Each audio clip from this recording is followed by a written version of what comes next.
那我们向前看到前面大概300公尺的地方，就是这一次水路从马太安溪进入我们这个明利村的河道。那我们现在尝试的这个用怪手的方式往前走，把这个前面300公尺进入右边这边明利村的水，希望把它阻挡起来，让它导引到我们马太安溪的河道内。那这个的水量目前还是很大，我们看得到目前这边往下游走，这个方向就是明利村的位置，大概是1公里到2公里的位置。马太安堰塞湖这个事件发生以后，我们刚刚知道冲击最大的就是比较靠近下游的这个光湖村嘛，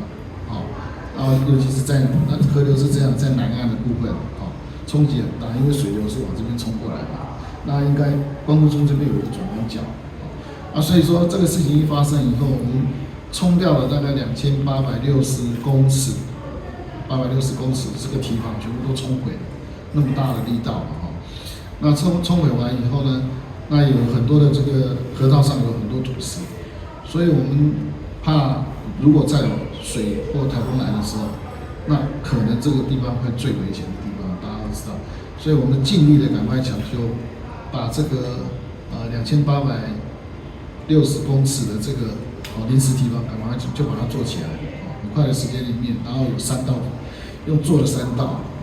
用顶块啦，还有太空包啦，然后再加上这个土堤上面，然后再用钢网还有这个水泥把它凝固住，然后在上面再加。我们这边那个村长，不是村长整个那个乡长报过来的部分大概是19家的住户，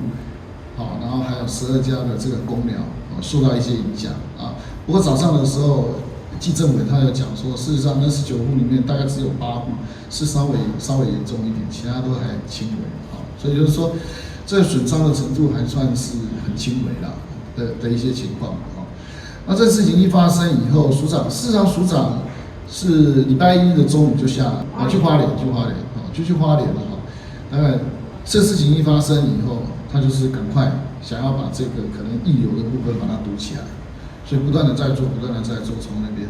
所以从那时候到今天凌晨的3点，总共55个小时。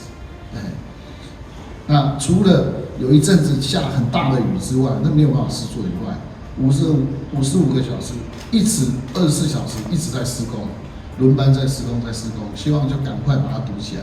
还没有堵起来之前呢，我们也尝试把这个漫过去的这个水把它导引到不要到社区的住家里面去，到排水系统去所以后来住家那边就没有受到一些损伤，但是我们还是要把那个水堵起来，就是一直那55个小时那终于今天清晨3点就把它堵起来那水就不会再过去了那今天早上的时候开院会之前，我就打电话给署长，我就说市长也是谢谢他了，这么辛苦。那我说这55个小时你有没有睡觉？他说有，但是虽然不多了，但是没关系，他这个。我说你赶快去睡一觉。那他说不行，因为有新的一生，所以他还是不能睡。